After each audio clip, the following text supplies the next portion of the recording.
Hey, hello, hi there, French Vinyl Addict coming out on another video. And just got back from vacation. This is the reason why I haven't posted anything on my channel in the past 2 weeks. So yeah, now I have a lot of things to catch up. You guys been pretty busy with live streams with very cool videos. So yeah, now I need to catch up. It's been really cool. So I'm really happy to be back. So with a lot of projects on the go. And this time is another tag or challenge brought up from Brian, and not the same Brian as I usually talk to. That's Brian from Tokyo Record Style. If you never heard of his channel, so it's pretty interesting. I will put a link in the description. So Brian has been living for the past 20 years in Japan. Pretty interesting, and for that reason, or to celebrate that special occasion, he came up with the idea of organizing or creating a Japanese vinyl tag 2024. That's the one I'm hopping on in today's video. So without further ado, let's start with the first one. Those are 20 questions, 20 topics, really interesting. So yeah, the first one would be Obi-Wan. Each topic has a name or a title. Obi-Wan, that is a show, a record with a Japanese obi strip or a cool insert. And yeah, I will go with that one. The made in Japan, in Japanese press, pretty cool. The reason I'm going with that one, Brian is originally from America, I guess. So, and I found this one as in an American store, so in Burlington, Vermont. And if you guys watch my channel, I often mention about Burlington, a very cool city, not a big city compared to Chicago or Los Angeles, New York, but population like 44,000 something. And yeah, but still, I like to go there. They are like a couple of record stores. I only find my happiness, I would say. So yeah, this is one of the very first time I decided to spend like a Saturday afternoon, with my wife. I went to that store and I found that copy, Burlington Records, and yeah, this is the made in Japan with a different cover, with a different title, but it's exactly the same. That very iconic concert Deep Purple performed in 1972 with that classic lineup, made of John Lord, Ian Pace, Ian Gillan, Richie Blackmore, Roger Glover. So pretty cool. One of the bands I grew up with. So this is my Japanese press of Deep Purple. For question number 2. On to the next, a Japanese band or artist. Show a Japanese band or Japanese artist. And yeah, I don't have a lot of Japanese bands in my collections. I recently made a live stream with my friend Fred, so a Big Star 1000, and he introduced me with some quite good of Japanese jazz. So I still have to find a copy of all these cool references he gave me during that stream. One of the band I recently got into is Blues Creation. So if you never heard of Blues Creation, it's heavy blues, psych, early 70s stuff. Really interesting. Recently discovered that band on a trip to Europe. So my my ex favorite store back in the days when I was still living in France. So Les Échos du Rock à Guebwiller, he introduced to me with a live version of one of the concerts they made in CS79. They were pretty busy, like touring, doing every festival of a lot of festival in Japan, and pretty busy. As I said, in 1971 they released not one but two studio albums, and this one with Carmen Maki, half American, half Japanese, great voice. She later joined Carmen Appice in the US, and the band leader Kazuo Takeda, he later played or worked together with Felix Pappalardi together. So really interesting, really good album. This is a reissue I got. The OG press is you cannot find a copy. At least you pay like $500 or $600. So yeah, this is a reissue I recently get a hold of. Number third question, yeah. Sunrise soundtrack. Share a record for watching a sunrise, and yeah, a lot of good music I can enjoy whenever I watch a sunrise, whenever I am France, Canada, on the island. I decided to go with this artist. I really like, one of my favorite artists ever, the Gene Clark, very underrated. You know the story. He left the Birds, and then he made a couple of albums with the Gostin brothers. This is the one with the banjo player Doug Dillard, and then other solo album like No Others, which is a really masterpiece. And I'm thinking particularly of the Echoes song and the opening track on that one, which is perfect to me whenever I enjoying good old, sorry about that, when I watch a sunrise. Yeah. Number four, city sounds. Show a record with a city vibe. And yeah, city vibes, you know, what is a city vibe? Is that like jazz? Is that like electronic? Is that like industrial? What is a city vibe? One I could think of is that one. This is another band I grew up with. I know every nook and cranny of this one. My father bought a copy, by the way, of that one. And you know, when I grew up, when I was 14 years old, I was a massive fan of Scorpions, and you know, the song "The Zoo," "The Zoo," you know, for me describes me, you know, like, to me, like, it's like two young people. They maybe they try their chance in the big city. You know, we are Dressed to Kill, 52nd Street, all that kind of stuff. The Zoo, which is a classic. I think back then they were like playing this song like every concert, if I'm not mistaken. The Zoo. Not yeah, just made this album just before they went like very big in the U.S. with Blackout in 1982. He had some singer had some health issues with his voice, so he had to stop talking.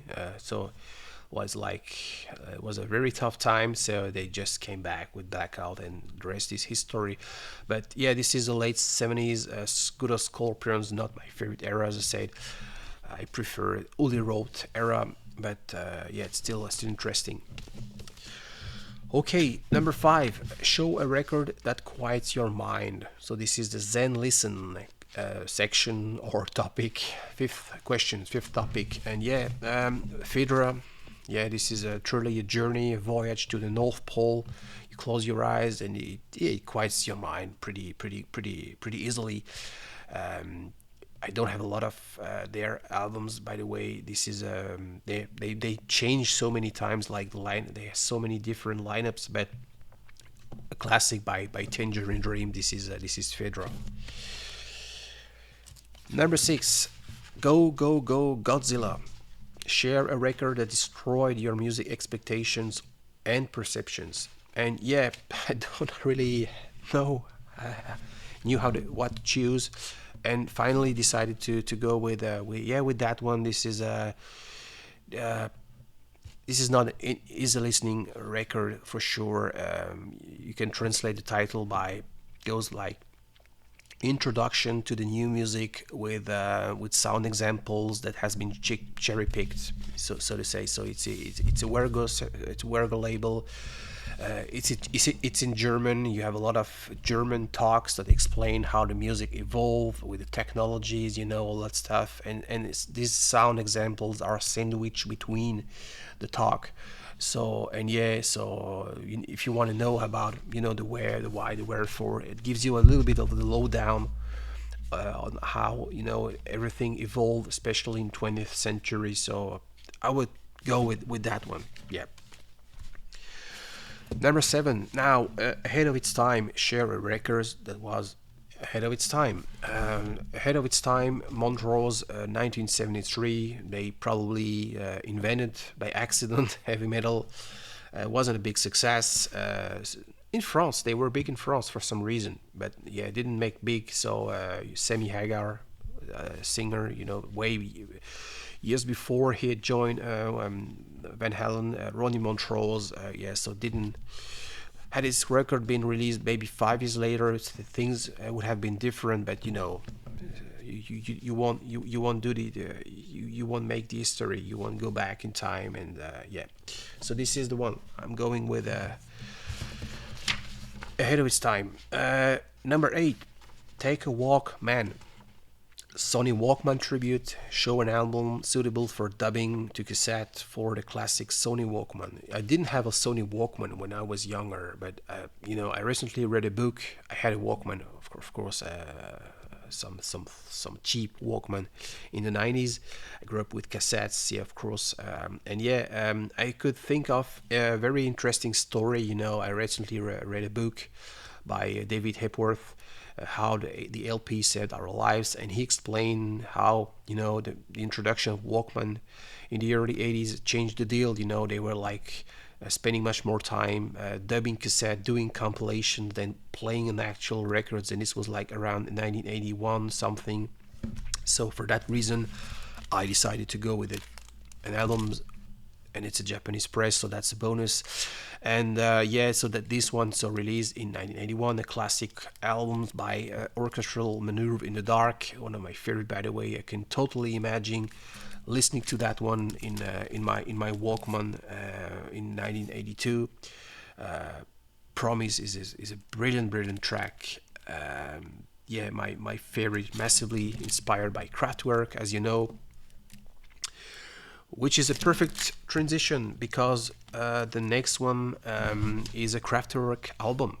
And just reading the question, Bullet Train, show a record perfect for a train ride. And yeah, train ride, Trans-Europe Express, classic album by Kraftwerk.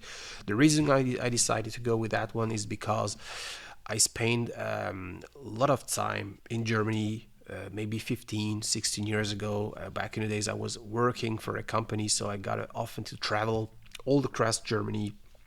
And yeah, I can totally imagine myself sitting on the ICE, this German speed train from Frankfurt Hauptbahnhof up until Freiburg Hauptbahnhof, whatever, listening to this one again. So this is a German press and a German version as well. As you know, Trans-Europa Express, it's German Trans-Europe Express. That's the international version they came up with. So this is the one I decided to pick up for the train topic.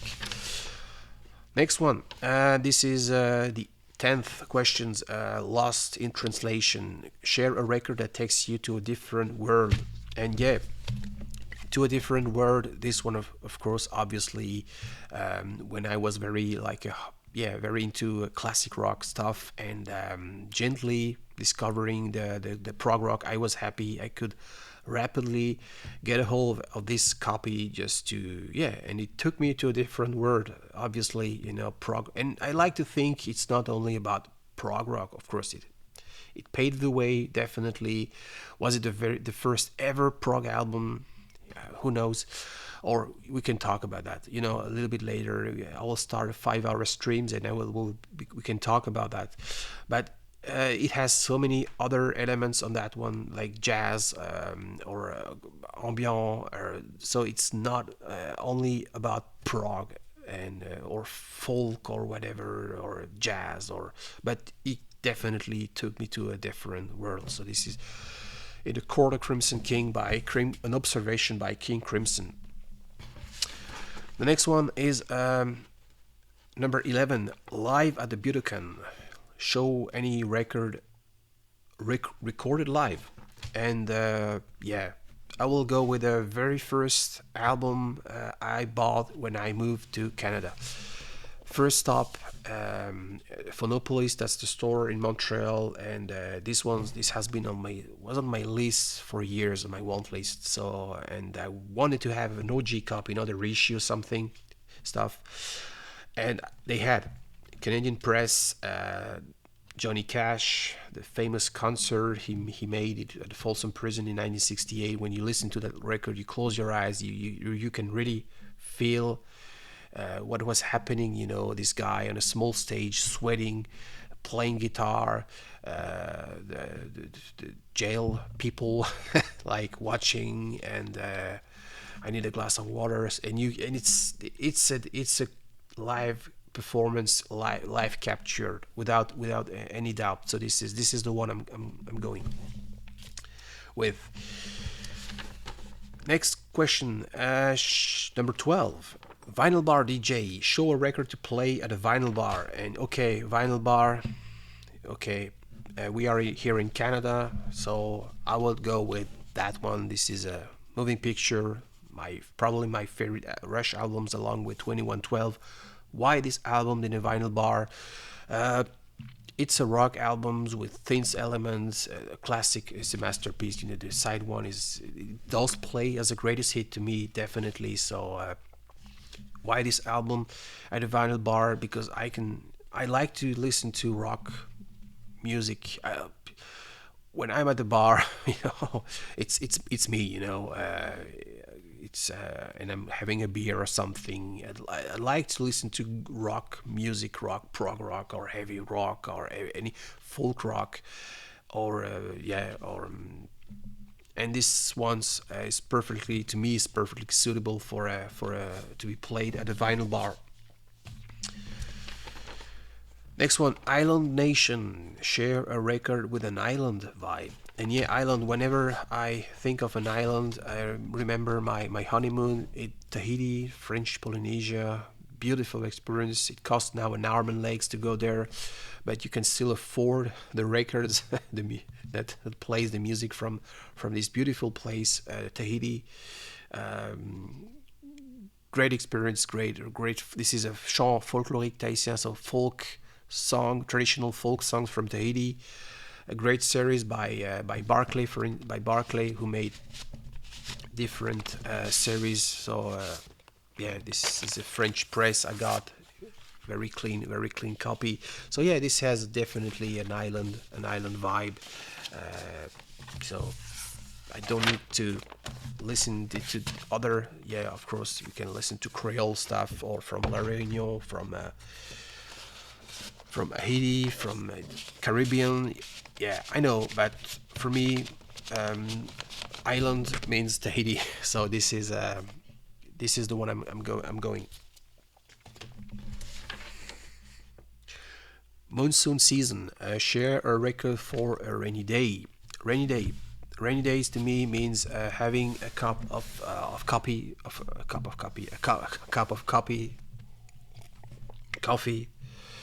or tea, or whatever, and listen to a good old jazz record. So Miles Davis, The Kind of Blue, it's not an exotic choice, but yeah, this one is perfectly suitable when it comes to relax. I'm stuck at home, just watch the rain from my window, falling from my window, and yeah, it's probably the first jazz album I ever bought, and it's still it's still the one I like to play when it rains, when it pours, when it drizzles. Okay, now another what's this? Yeah, Wabi Sabi 15. Show a record that is imperfectly perfect. And I can think of when I was like watching a DVD of Iron Maiden's the early days. I remember Steve Harris, band's leader. He was a little bit disappointed, with the.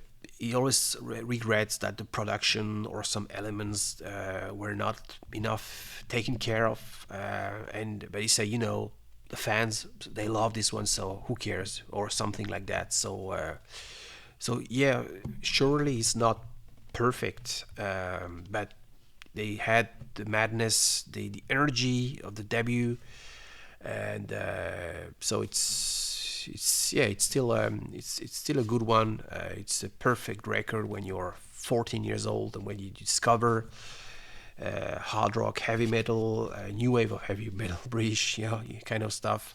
You put that one on your on your table, and it blows your mind. So a perfectly perfect record. I would go with Iron Maiden. Okay, next one. That's the number 16. Origami Me. Show a record with an intricate packaging. Intricate origami. The only one I can think of, well, at least in my collection, that's Hawkwind, space rock classic from mid 70s. And when you unfold, you find out that the packaging is pretty, design at least, pretty interesting. So, as I said, classic space rock was a massive source of inspiration for bands like The Orb, System 7, Killing Joke probably as well in the 80s. 17 now, Fusion Frenzy. Share an album that fuses genres. And I know, Alex, Beer and Vinyl, you like whenever I pronounce the word genre. I will go with an album that fuses not two but three genres. This one, it has funk, jazz, and progressive music elements. So how about that? My an all-time classic, like very early 70s something or late 60s. This is a ratio I got that blends definitely these genres. Really upbeat, perfect album. When you have like prog nerd in the same room, prog nerd, funk, reggae, or jazz, and you want to find a record that is everyone will agree on. You put that one on the table, and it's a success. Africa. Now we are at question number 18. Tokyo Night. Show a nightlife record. So, okay, a nightlife record. What is a nightlife? You are in a vinyl bar, you had a couple of beers, you had some rush in your ears, and now you are going to dance with your partner and friends, and you are expecting to have some disco stuff.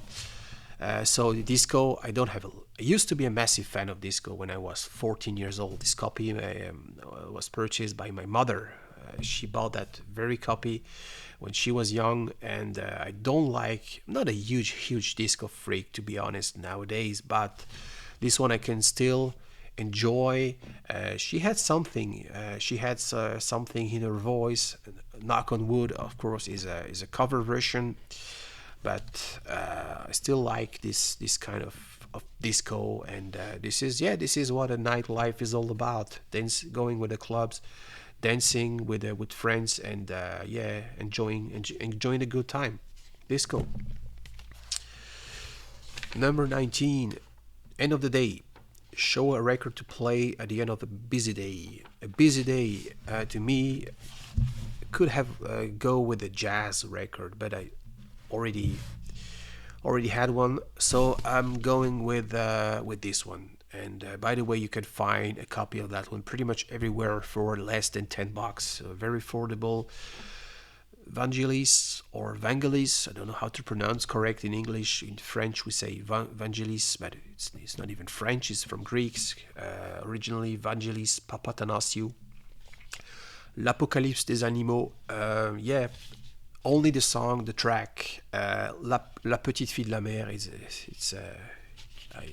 it kills me every time I listen to that one. Really, I think it was like it's a soundtrack for a movie something, or they were like broadcasting TV back then. It is perfect. It quiets my mind in a good way. So it's this one. And last but not least, 20 and final question, the last samurai. Share a record to be remembered or to be played at your memorial. So to be played at my memorial. And I have a very special connection with this record, with this copy. My father bought this copy when it was released in 1975. And the special connection that he and I have probably is the song Wish You Were Here. So it's a little bit of sarcastic to play Wish You Were Here, but it's so touchy. So, and I have this special feeling, and this special we have history, so to say, me and my father. So this one, probably. So yeah, hope you enjoyed. I will put a link once again, Brian's channel. Go and check it out. Hop on a thread. It's very cool. It's 20 questions or really great topics, I would say. So hope you like it. Thanks for watching and stay tuned for the next chapter. Bye bye.